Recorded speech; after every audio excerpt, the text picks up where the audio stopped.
Today we're going to annotate mile by mile, which can be found on pages 12 to 15 of the Paris Anthology. There's a little bit of information about this text in the front of your book, which I'm displaying on screen right now. It says, Reginald Pigott is a book cartographer. A cartographer is somebody who creates maps. And Matt Thompson is a researcher at the National Railway Museum in New York. The book, Mile by Mile, London to Paris, outlines the routes taken by the Golden Arrow train service that ran from both sides of the English Channel, from London to Dover and from Calais to Paris between 1926 and 1971.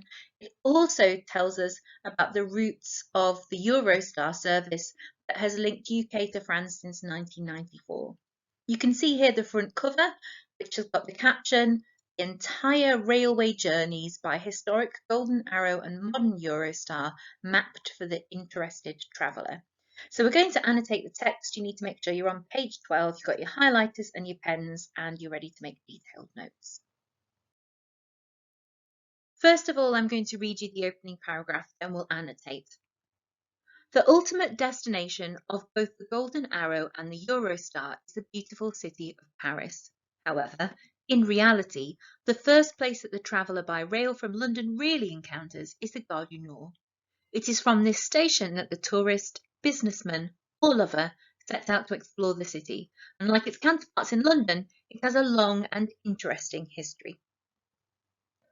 So the first thing you might want to note is the noun phrase ultimate destination, which connotes superiority for the traveller, the tourist. It basically implies that Paris is the end point to all travels, because ultimate doesn't just imply the best, it implies the final.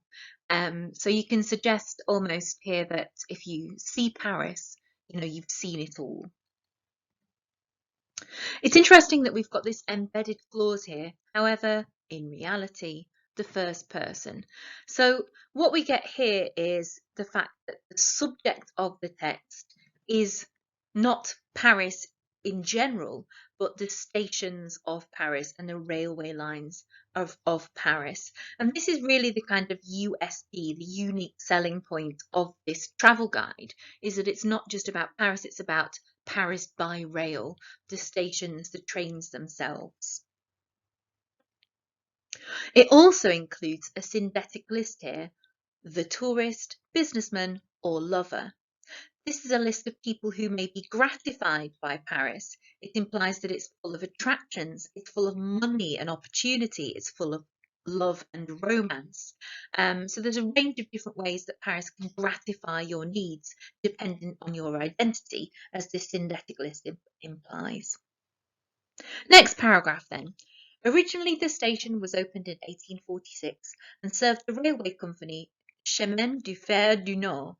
However, the building was not considered large enough to accommodate all the traffic coming into the city, and rebuilding began in 1860.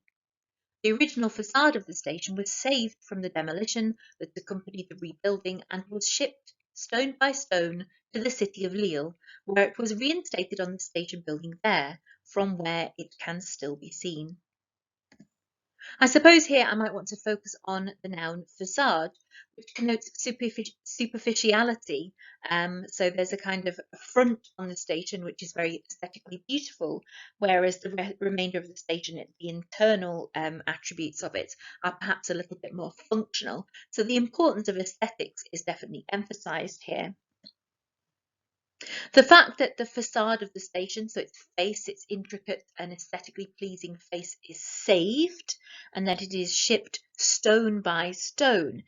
This verb, this repetition, they both work together to connote the importance of preservation in art and architecture, like a pride in Paris's history. I'm going to leave these annotations on the screen here for a moment before we move on.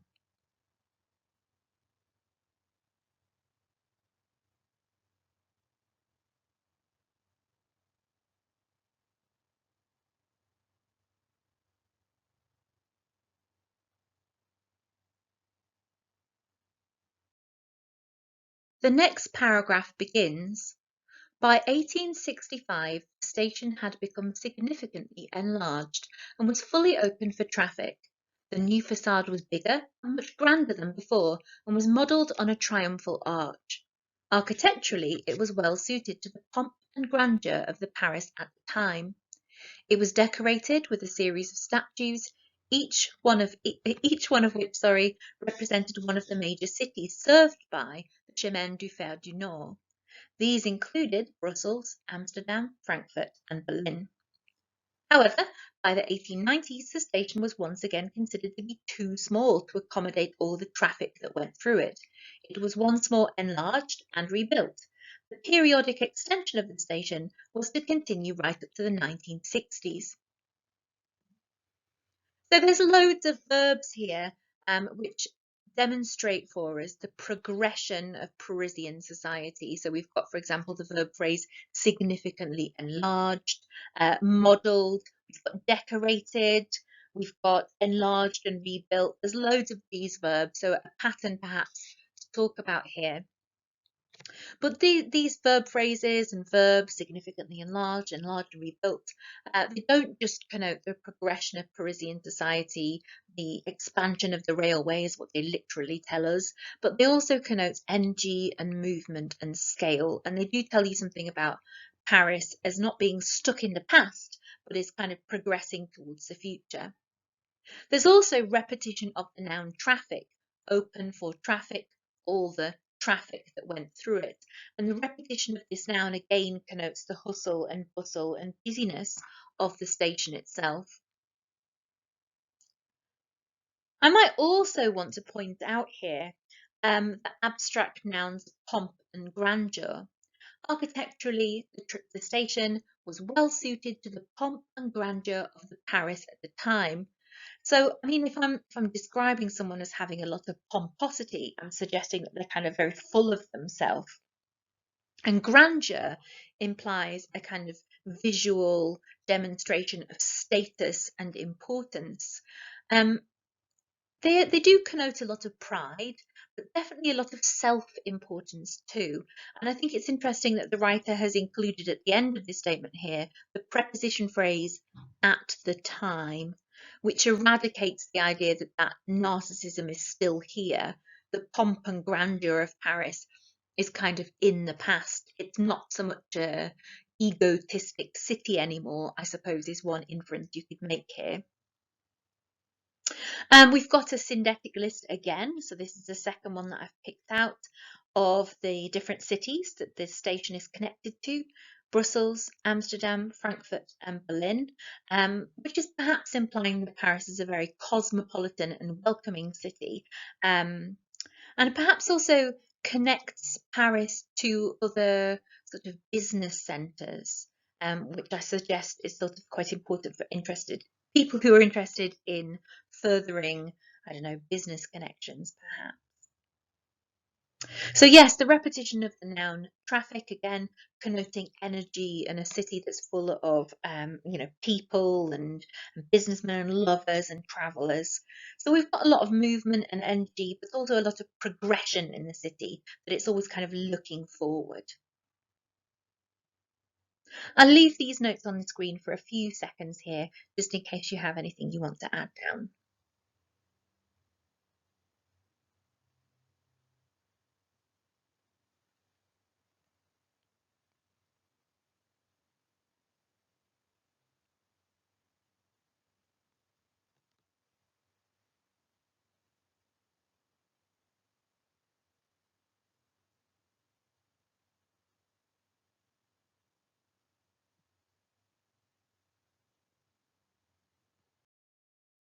Moving on then. The next major overhaul of the station came about as a result of the Eurostar itself. Tracks and platforms were altered once again to accommodate the new high-speed line. The Eurostar speeds into Paris, having passed through Lille only a short distance from the station frontage that used to grace the Gare du Nord when it first opened over 160 years ago. One traveller, arriving in Paris on the Golden Arrow, described seeing the station as he neared his journey's end as nothing more than a black dome. Its massive train shed certainly seems to swallow up with apparent ease all the trains that terminate there. So I might want to, for example, pick out, again, the verb speed, this connotation of energy and movement at the top of the paragraph there, just about 4 or 5 lines down. But certainly I'm very interested by the inclusion of direct speech. One traveller, we are told, describes the shed that the station is, that the trains, go into, as a black dome. And this direct speech is quoted. It perhaps connotes a little bit of Paris syndrome, as it certainly contradicts the schema of beauty which we associate with Paris.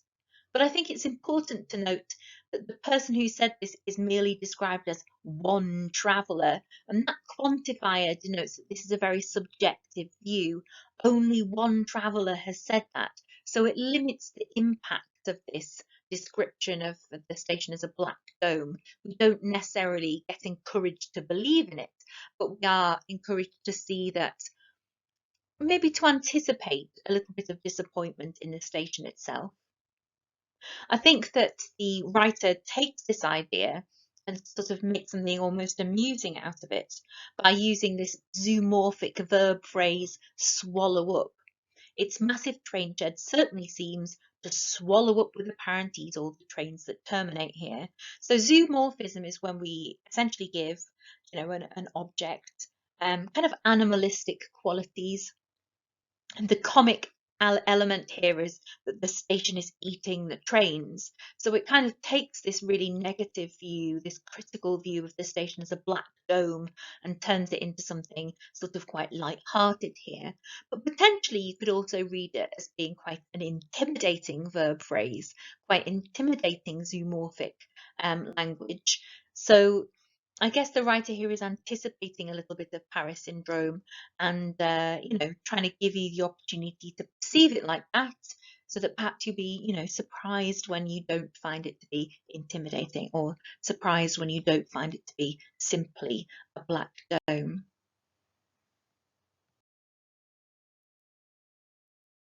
Okay, so the paragraph continues, but it is also more than just a station. It carries with it the symbols of the far-flung cities it joins together, and stands for the connections which the railways made possible. While it is a terminus, one of the 6 major termini of the city, it is also a gateway. A gateway not only to the city, but also to the continent beyond it. So I think this noun here, station, has a bunch of pre-modifiers on it that I'd want to have a little look at. So it's described as more than just a station. So you've got an intensifier there, more than, and then you've got a qualifier, just. So the writer here is anticipating readers might view the station as purely functional, just a station. And it's taking that into anticipated view and transforming it, suggesting that there is much more behind the surface, much more history to kind of get to grips with, much more to look at, much more opportunity to explore the architecture, the art. So these pre-modifiers on that noun station encourage us to see beyond the functionality of the station. And that's apparent in what follows. So the station is personified as this kind of unifying leader. It joins together and stands for the connections which the railways made possible. So yeah, the station is here personified as a unifying individual, something that brings people together. And that's also apparent in the use of anadiplosis here. Anadiplosis is when you end one construction, so a sentence or a clause, with a certain word or phrase, and then you begin the next one with the same word or phrase. So here we end one sentence with a gateway, and we start the next sentence with the same thing, a gateway. And the anadiplosis here emphasizes the metaphor of the station as a gateway. He's saying that the station is a way into Europe, but it is also, as all gateways are, a kind of new beginning, a symbol of new possibilities and new beginnings. So that anadiplosis and metaphor really emphasizes the possibility and potential that the station symbolizes. I'm going to leave these notes on the side for a moment for you to add to your annotations.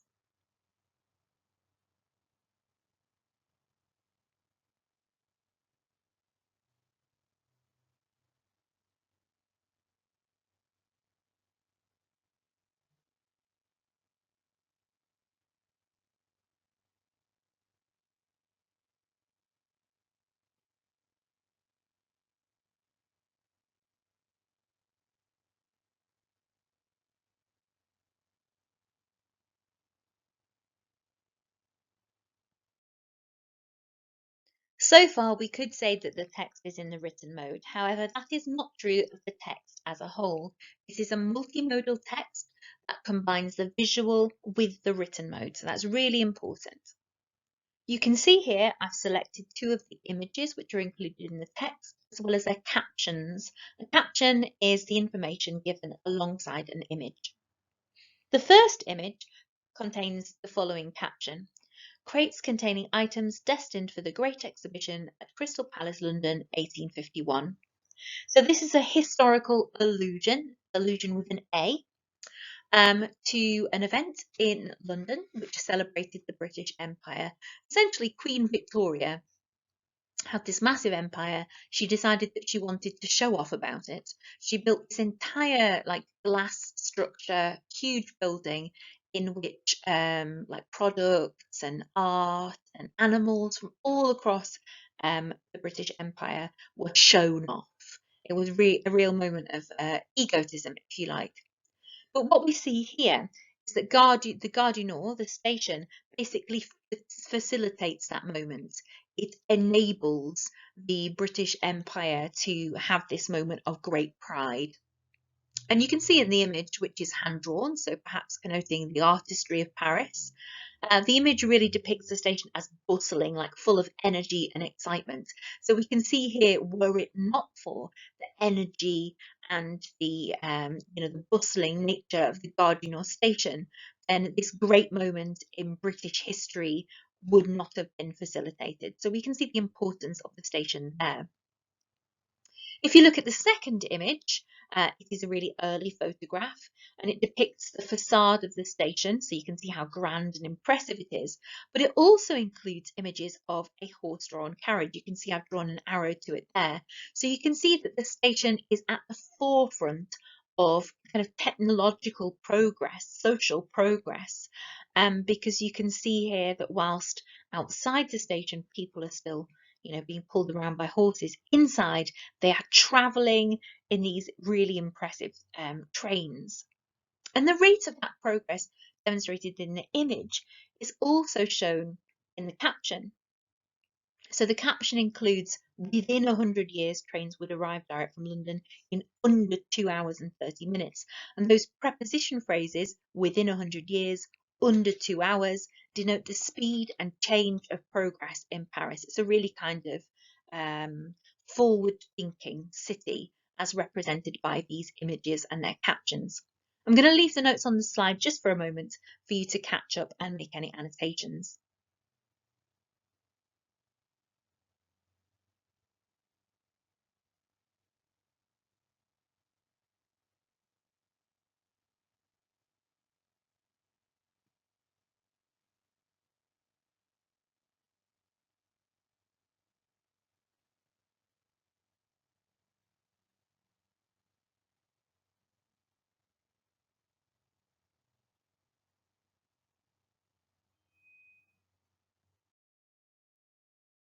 I'd now like you to review what we've just read over.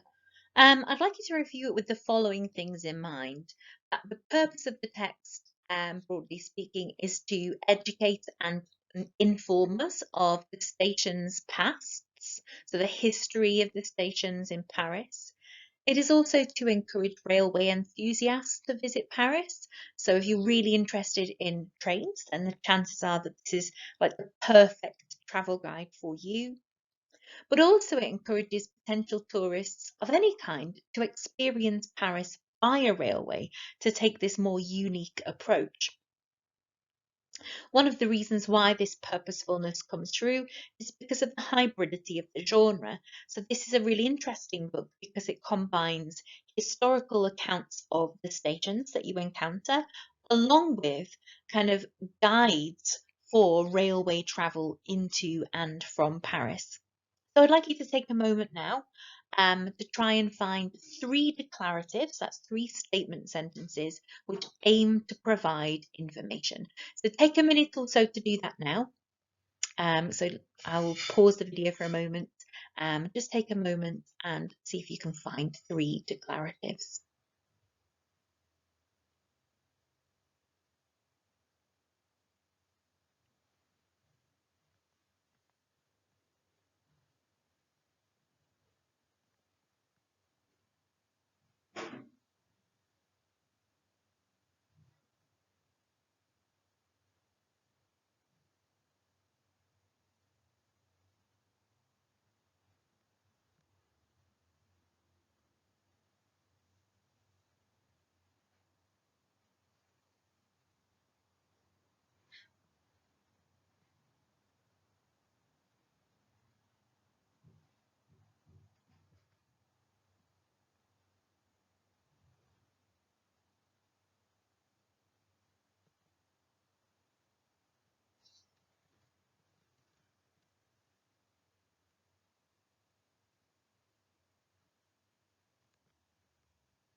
Okay, so I bet that was quite easy. Three statement sentences which provide information, but there's loads of them. Here are some examples. So we're told originally the station was opened in 1846. I didn't know that. That's a piece of new information for me. The Eurostar speed into Paris having passed through Lille. That is information about, the route of the Eurostar. We're told that by 1865 the station had been significantly enlarged. There's absolutely loads of information that we're provided with in this text.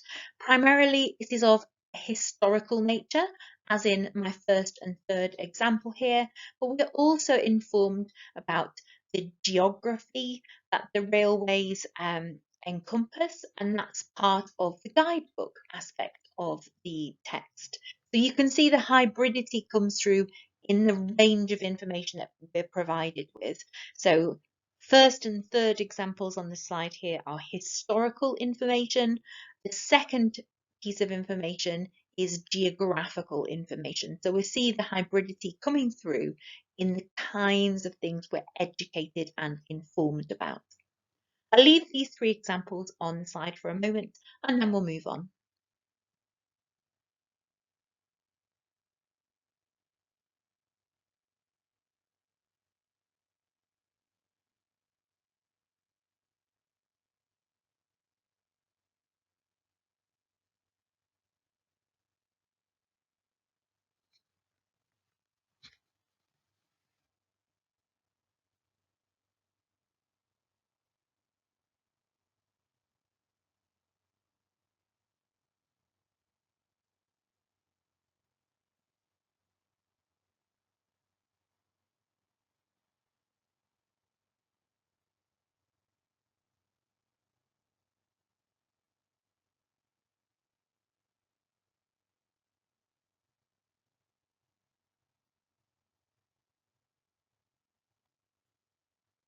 Okay, I'm going to move on. So if you want to pause the video there to take any further notes, you can do. But we're now going to look at the cartography of the book.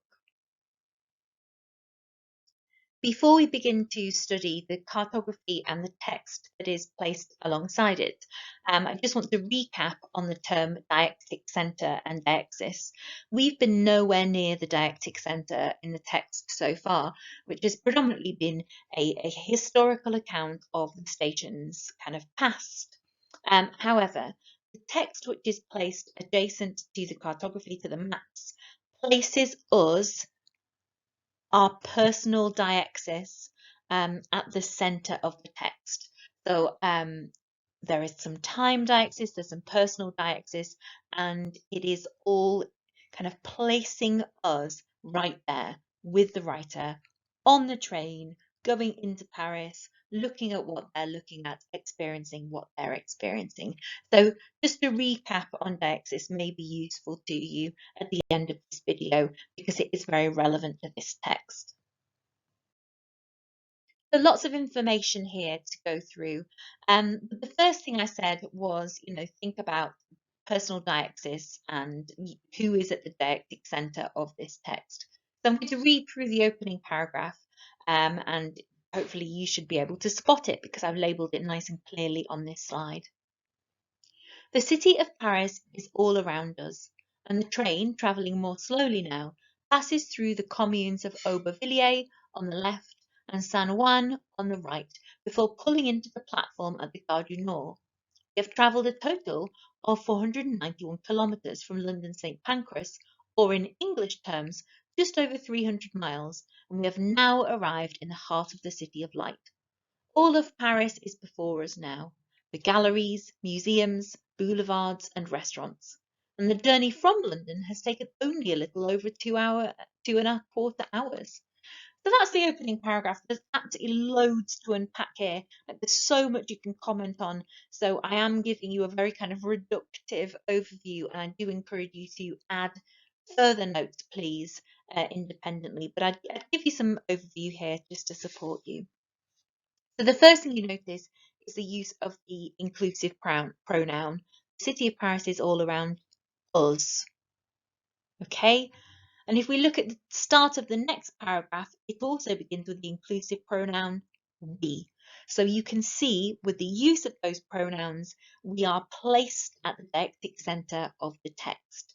We are on the train with the writer, experiencing what they are experiencing. So it's a very effective technique for kind of giving us a vicarious experience of travelling through or to Paris.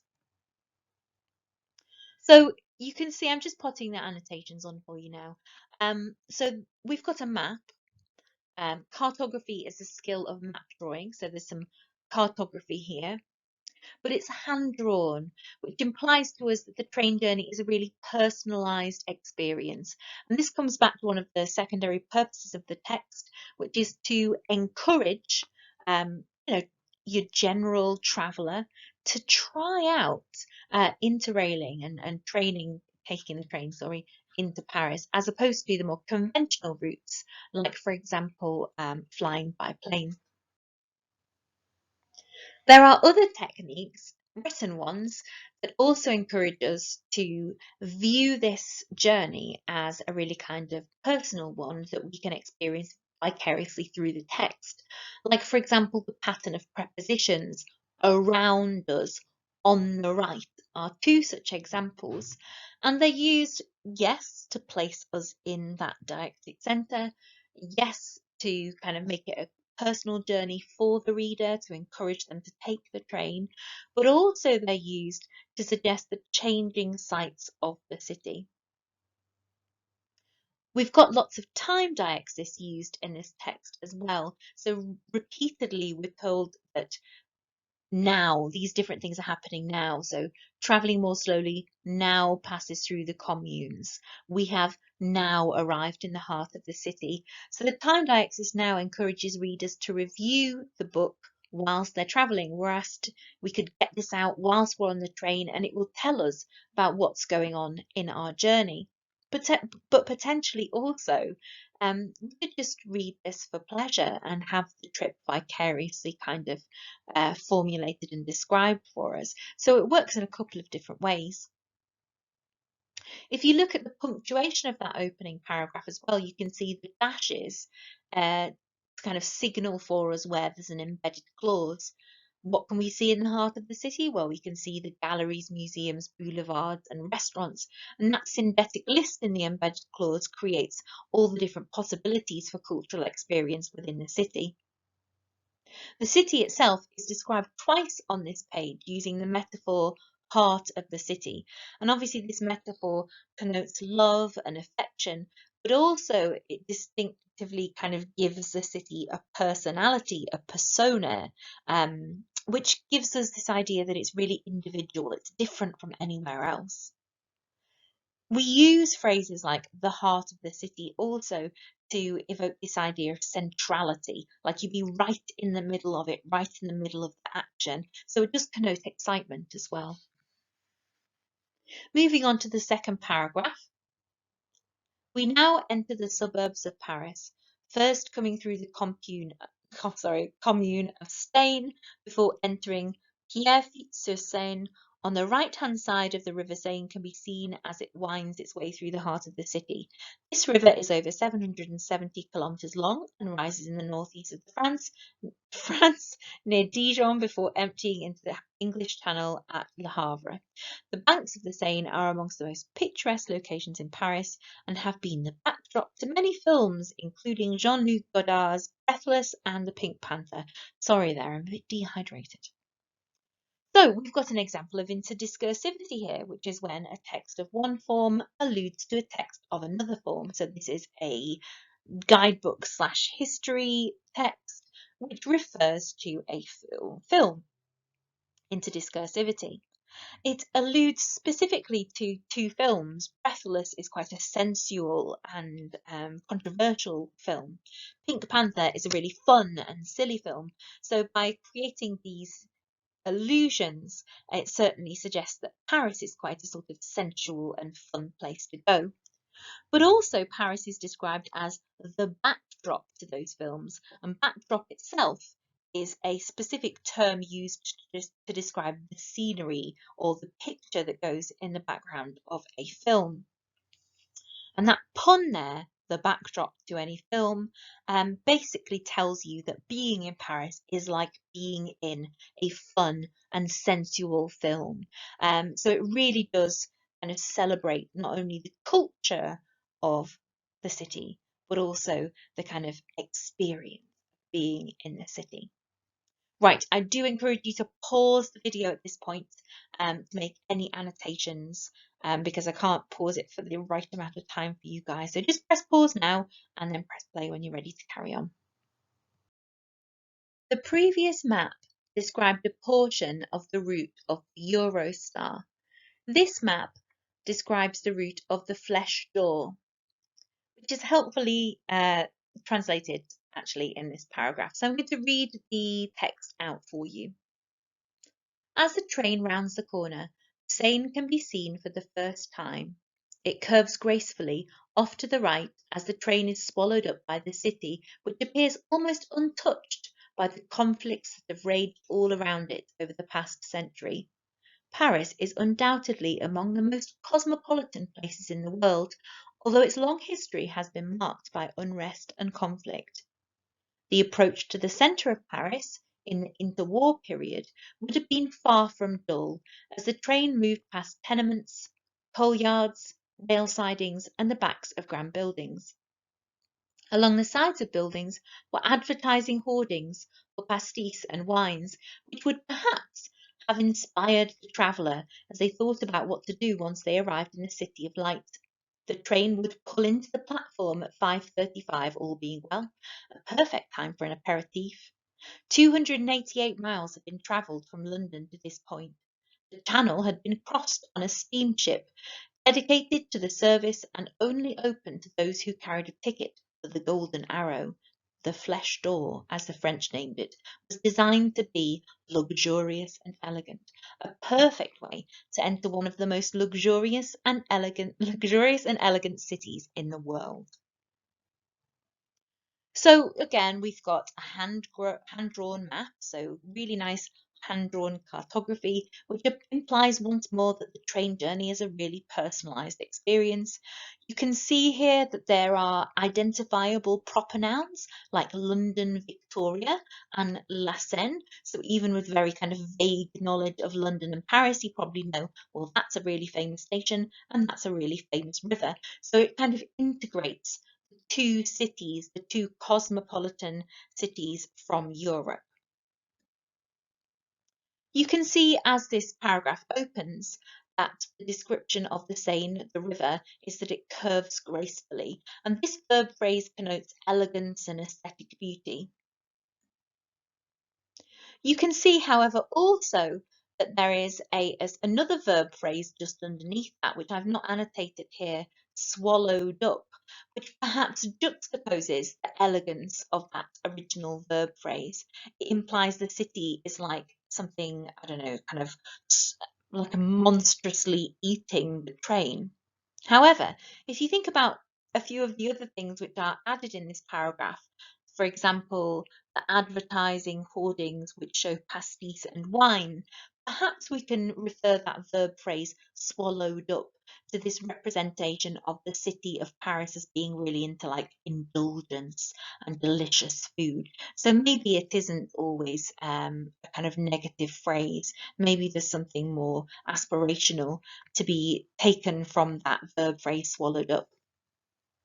The semantic field of war is used in the opening paragraph. So you've got conflict, raged, unrest, conflict, which remind us of Paris's history. We're also told through a synthetic list about the poverty of Paris's past. So the approach to the centre of Paris in the interwar period would have been far from dull as the train moved past tenements, which are these kind of big poor buildings which are full of kind of very closely packed flats. We've also got coal yards and railway sidings, so a place where you would expect working class people to be working. And we've got the backs of grand buildings, again, the places where the working class would stereotypically be working, not around the front, but around the back where all the kind of heavy lifting, etc., would be ongoing. The synthetic list here describes the poverty and it very much places it in the past. So you can see there would have been, the past tense being used. And if we look back at that semantic field of war again, untouched, marked, those verbs in the past participle, which imply that that is very much a representation of Paris that is gone. So we're definitely seeing a kind of more, we're seeing what it would have been like in the past, and we're acknowledging that is its history. It's no longer like that. It's no longer full of tenements. It's no longer marked by unrest and conflict. It's progressed past that point. The text, even though we're very much in the kind of travel guide aspect of the text here, you can still see its educational purpose. So you can see we code switch from the golden arrow to the flesh door, so we understand what that term means. At the end of this paragraph here, the golden arrow train itself is described as luxurious and elegant, and then those adjectives are repeated to describe the city, which enforces this idea of the city post-poverty, post-trauma as being really kind of glamorous and exciting. So this idea of it progressing past that, difficult and impoverished history. One thing you will note about this piece of text, which goes alongside the cartography, is that we are no longer at the didactic centre. There's no we, there's no us, there's no you. The reason for that is because the flesh door can no longer be travelled on. It actually stopped in 1971. So this is not a journey that we can actually take along with the guidebook. What we can do instead is read this page, get a sense of the history of train travel in Paris, and we can experience it vicariously through the text. So something that would be really fascinating to railway enthusiasts specifically. Predominantly, it's written in passive voice, so you can see very few pronouns, and you can also see a series of modal verbs which suggest the possibilities of the past. So modal verbs like the train would pull into the platform at 5:35 basically gives us an opportunity to kind of place ourselves in that possibility of the past in a way that we couldn't actually, because unfortunately, this train line is now no longer running. So there's a distinct difference between the two maps and the two texts that run alongside the cartography and how we experience them when we read them. The Eurostar map we could literally have out in front of us on the Eurostar. We could experience what is being described whilst it is being described. Whereas here, we can only experience the travel and the map of the flesh door vicariously through the writer. I'll give you a moment to make any notes, so please do pause the video at this point to make any notes that you haven't as yet completed. Right, last task then. So I've put on this screen some contextual information from the front of the anthology, as well as the caption from the front cover of Mile by Mile, the book. What I would like you to do is recreate this table, and I would like you to populate it with all of the information that is missing. I'm telling you now, I'm not going to flash it up on screen in a few minutes' time. This is for you to do independently, and we will recap it at the start of our next lesson. If you have some time left at the end of the lesson, please use it to revise. You've got your assess task on Monday, and it will be based on any of the texts that we have done in my lessons. Okay, make sure that table gets done, and thank you very much for your detailed annotations you've made today. Bye.